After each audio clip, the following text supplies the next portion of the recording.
Whether we're aware of it or not, our cultural background impacts the way we see and understand the world. And nowhere is this fact more clearly on display than when we compare the visual arts of various cultures around the globe. Today, we're going to do some of that comparative work. We'll start by asking, what is art anyway? And then we'll see how, in the 20th century, new perspectives emerged to challenge the outmoded assessments of non-Western art. Once we've done that, we'll move to the work of visual anthropology and the history of ethnographic films like Nanook of the North to see how video technologies can both support and complicate our anthropological mission to document world cultures. So let's start with the big question. What exactly is art? Now, to get at this question, I show various images to my students and I ask them to rate particular works of art on my handy-dandy artometer, right? Basically, they take in an image and then they score it on a scale of 1 to 5, with 5 being the gold standard, pure art. For example, the majority, they always rate Van Gogh's The Starry Night a perfect 5 out of 5 on that art meter.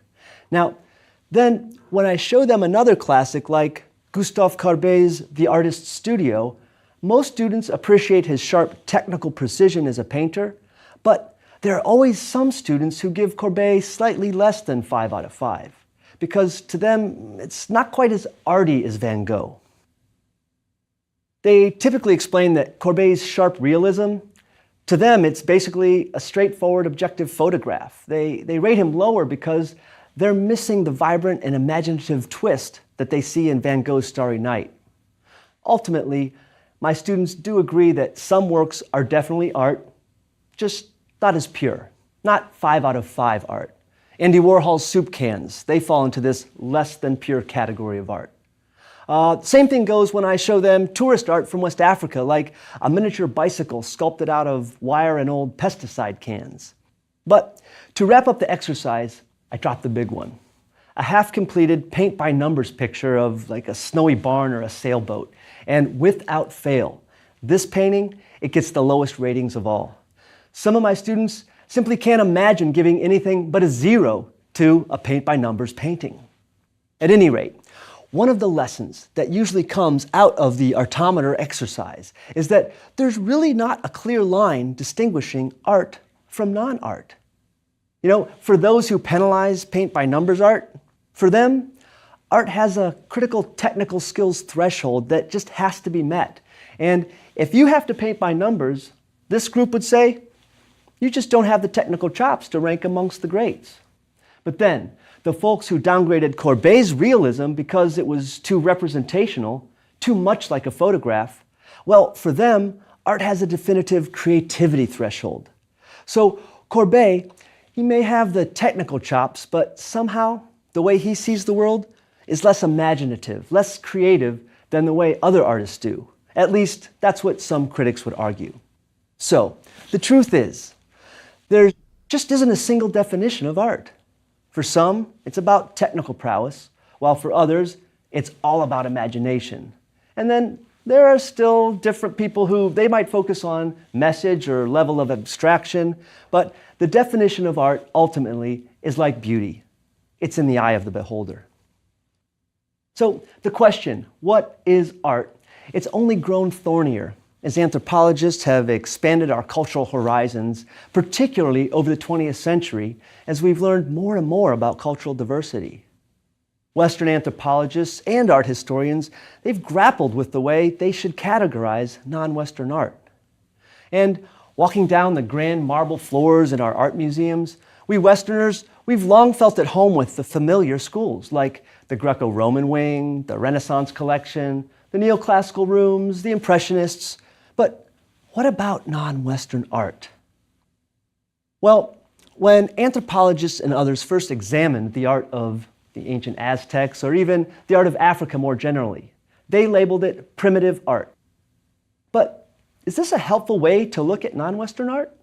I mean, just consider the Chihuahua sculpture that is a unifying symbol amongst the Bamana people of West Africa. Now, the Chihuahua, it depicts an antelope which it's carved out of wood, and it features intricate details in the horns, face, body, and even in its mane. And I've seen brilliant Chihuahua pieces that were made less than a decade ago by sculptors who live in Bamako, the capital city of Mali. Now, these artists, they're modern, not primitive, and so are their sculptures. But there was a time when anthropology identified African art and the Chihuahua as primitive, whether or not it was produced 500 years ago or just yesterday morning. Primitive. As we've seen in other lectures, this problematic way of categorizing other cultures can be traced to the Industrial Revolution, when Westerners began to view progress as the dominant narrative of our humanity, our ultimate purpose. And that's when anthropology first got its footing as an academic discipline. So really, it's not surprising that early anthropologists like Edward Burnett Tyler incorporated this progress narrative into their work. People like Tyler, they viewed Africans as primitive humans, so that's how they characterized African art and cultures as well. Actually, art itself wasn't really a major specialization in the early years of anthropology. In fact, when it came to art, early anthropology, it was a split house. Now, on the one hand, we had the archaeologists who unearth and interpret art from all across the world. And in these early days, they examined artistic artifacts by studying their form and meaning. Then, on the other hand, sociocultural anthropologists, at least again in those early days, they tended to shy away from studying form. They were really just looking more at the functional dimensions of art objects. But things changed around the middle of the 20th century when new generations of anthropologists staked new territory on the interpretivist or symbolic side of our discipline. You see, rather than testing and correcting theories built on materialist, empirical data, these anthropologists, they embraced the immeasurable interpretive dimensions of the human experience. And that included an appreciation for different modes of artistic expression. So, with an eye for interpretation, symbolic anthropologists like Claude Lévi-Strauss and Victor Turner, they embraced artistic expressions as treasure troves of cultural insight and data. In his classic book, The Savage Mind, Lévi-Strauss described artists as hybrid creatures that are one part scientist and one part craftsman, or what he calls a bricoleur. Now, the craftsman builds a material object, say a Chihuahua sculpture, but that object, he says, is an object of knowledge. It contains an entire worldview, or as the famous Russian painter Vasily Kandinsky called it, a whole lifetime of fears, doubts, hopes, and joy. And in an ever more connected world, people in the 20th century were more exposed to non-Western art and cultures than those who lived just a few decades before. And this art, it captured the imagination of the West, which was decades away from YouTube and Google. People, they looked into African masks to look into Africa and Africans themselves. And in the art world, primitive art eventually emerged as an exciting trend when visionary artists like Pablo Picasso, for example, developed his Cubist perspective in large part through his appreciation and emulation of African masks and sculptures. You see, if you look at African masks, for example, you can plainly see ears, eyes, and maybe even a mouth. You can tell that it represents a person or perhaps an antelope. But it isn't like any person or antelope that you've ever seen.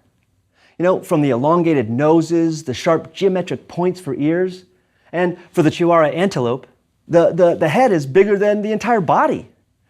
And then, if you look at that same exact mask from the side, or maybe in a different light, it transforms. It looks completely different than it did.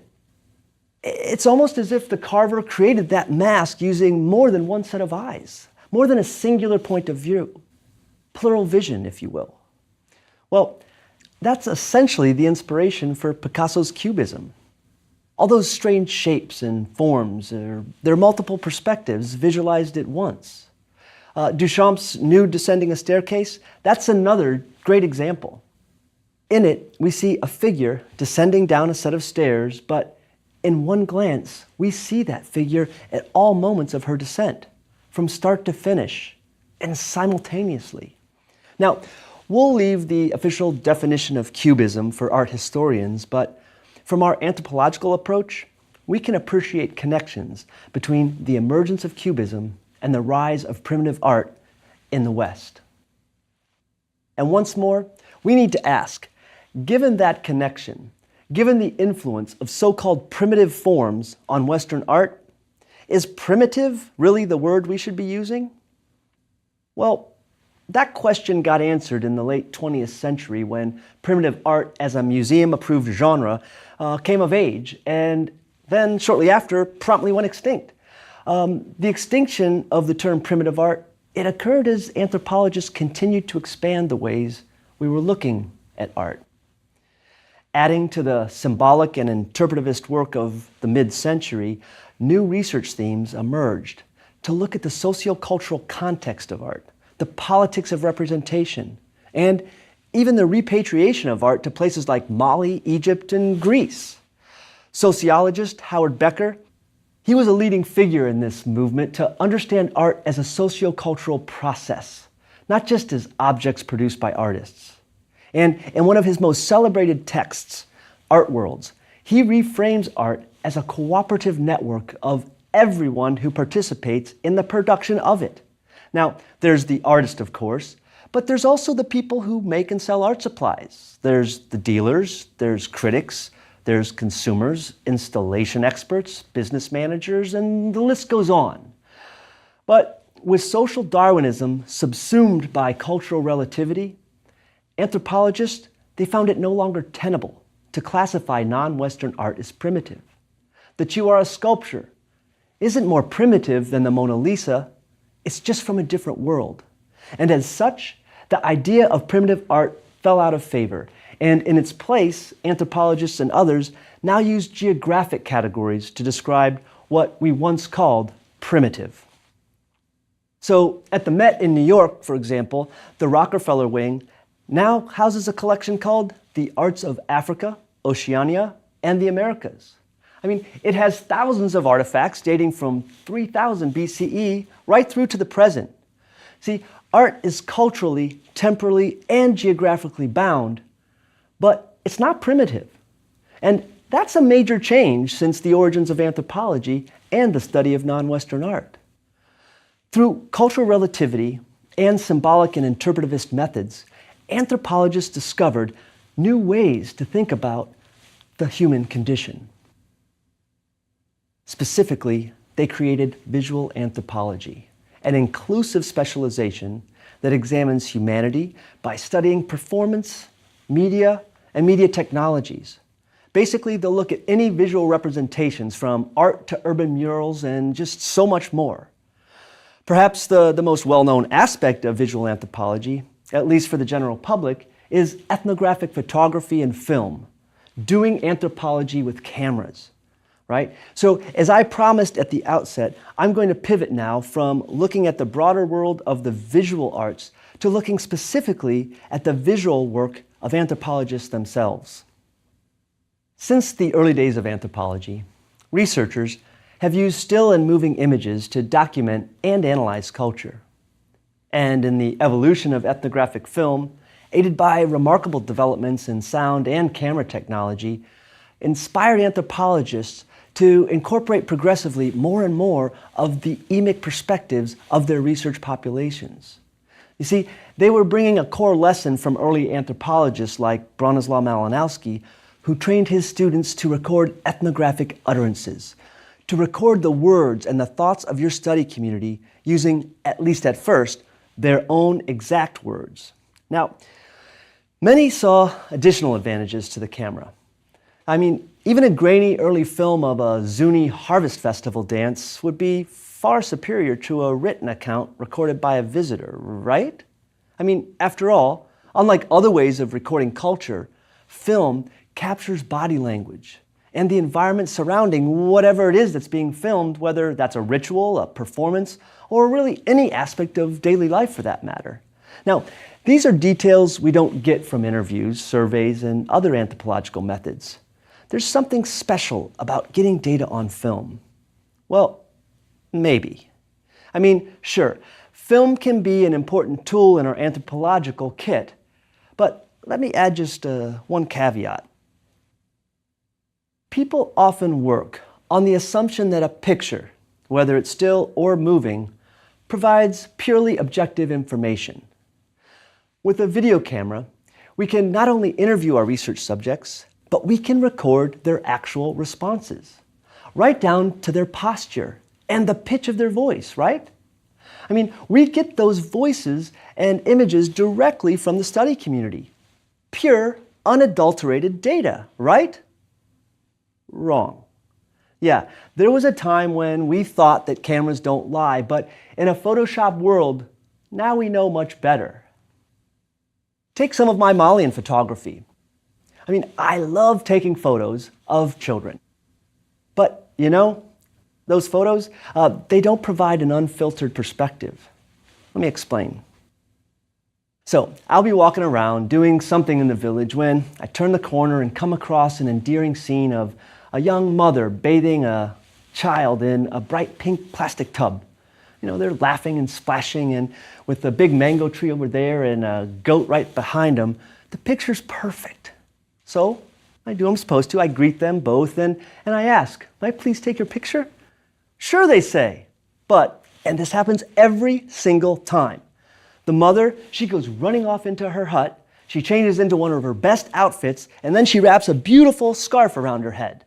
I mean, my ideal representation of the daily beauty and pace of my host community, this mother bathing her child in a, well, shirt and a skirt I always see her in, well, that isn't the representation she wants me to put on film.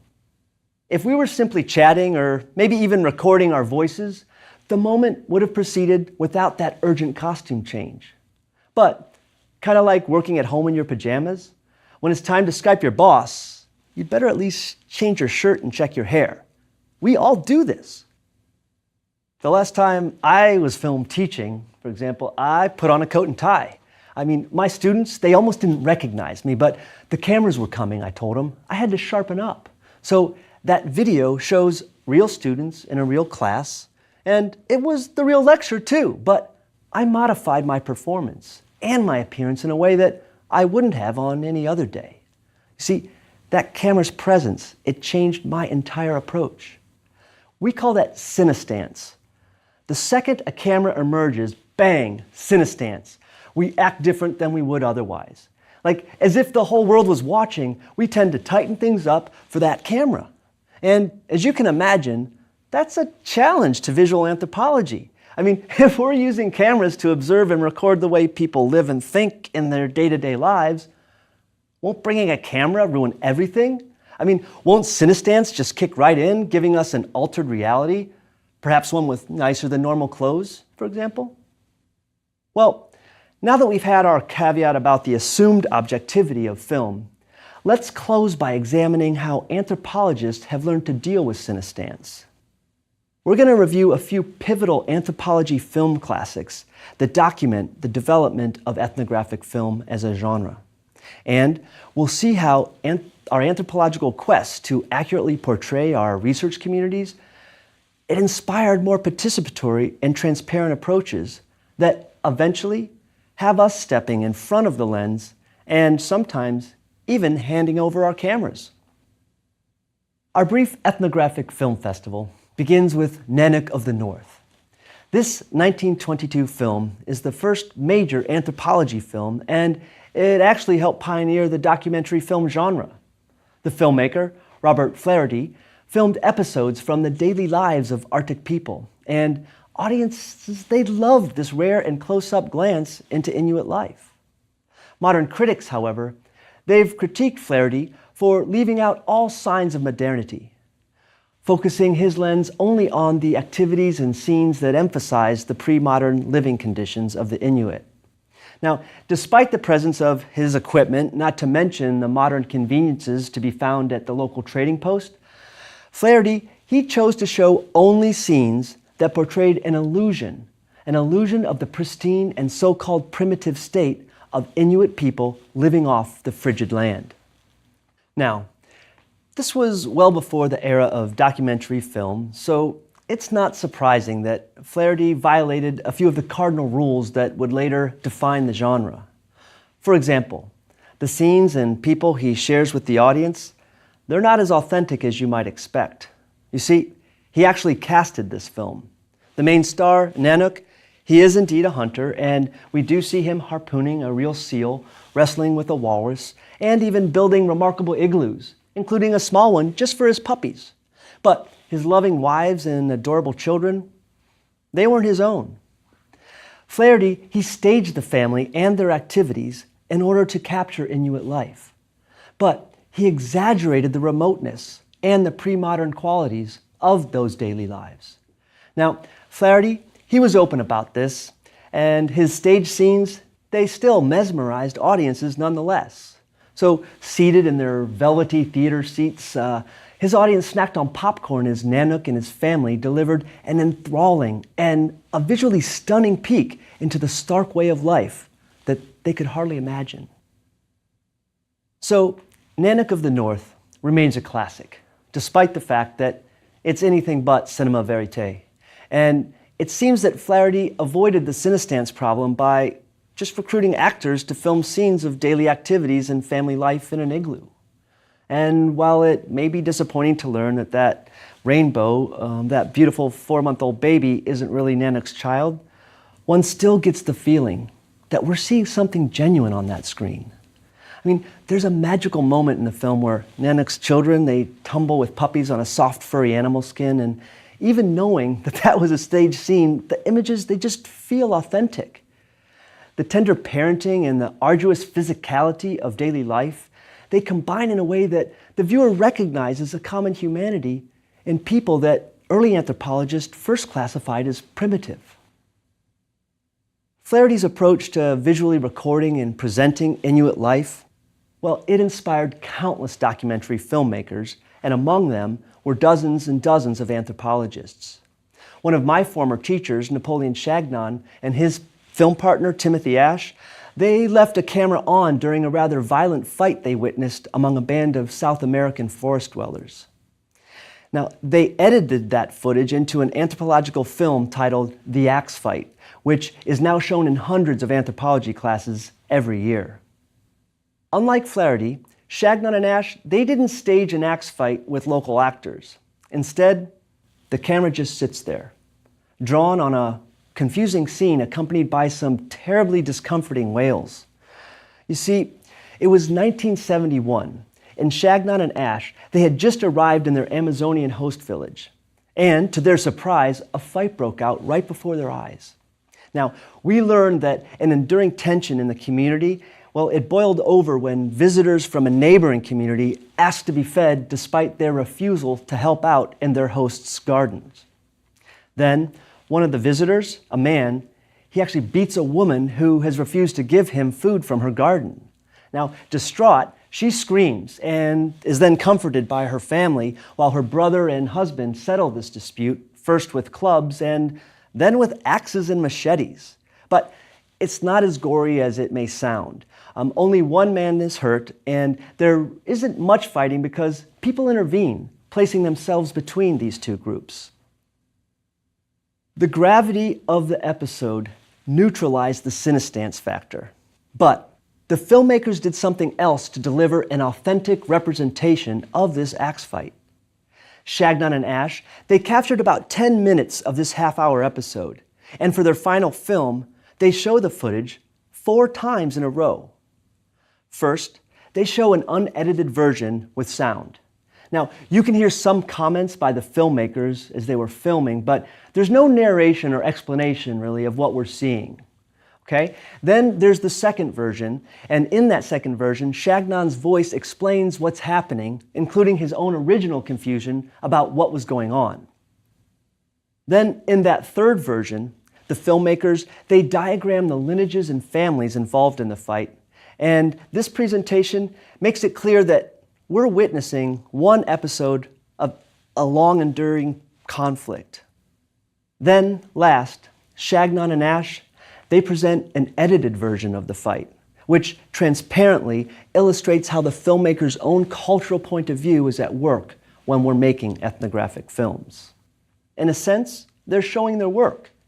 They give you the raw material, they then share some background context, and then they show an edited version that flows as a film while presenting credible scholarship in a visual form. Their approach recognized that ethnographic filmmakers reveal culture at work on both sides of the lens, and they dealt with that challenge through transparency. From raw footage and confusion to an edited episode that finally makes sense, Chagnon and Ash bring the viewer into their process before sharing the final version of what really went down. Now, ethnographic filmmaker Jean Rouch took the Chagnon and Ash approach to a whole new level. Flaherty, remember, carefully kept his lens away from any hint of modernity, including his own equipment and supplies. I mean, we get so enticed by this remote and foreign world that we forget there was a camera and filmmaker directing each and every one of those shots. Now, Rouch, he did something amazing, right? He did amazing ethnographic film projects with the Dogon cliff dwellers in northern Mali.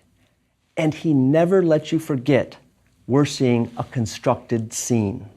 Specifically, he himself steps into the lens with his subjects, and he even shows film and audio equipment in his shots.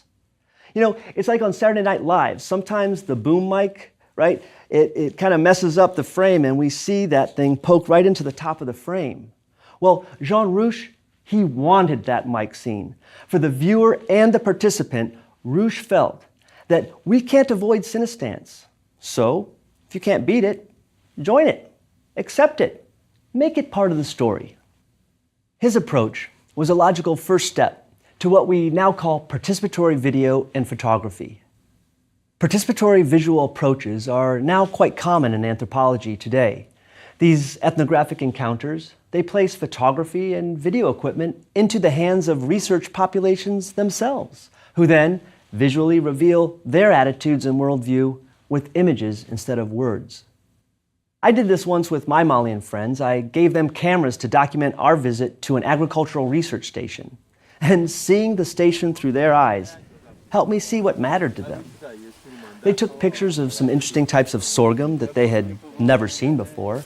There were a few pictures in the lab and of people, but these farmers showed me that when it comes to the agricultural research station, it was the sorghum trials that most interested them. In this lecture, we've seen how evolution-inspired ideas of cultural progress initially seeped into the anthropological view of so-called primitive art.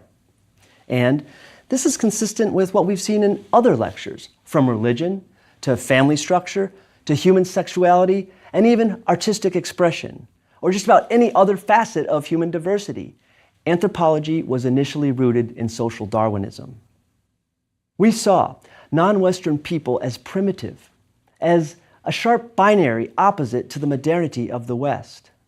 But because our discipline is a scientific one, we've always tested and corrected what we learn and think. And today, we've once more discovered that social Darwinism is refuted by empirical data. This correction has had an impact even upon the way that we collect and interpret information on film, as the lens through which anthropologists view cultural diversity has changed with the times. And that change, that adjustment of our lens, has brought the common elements of the human condition more sharply into focus.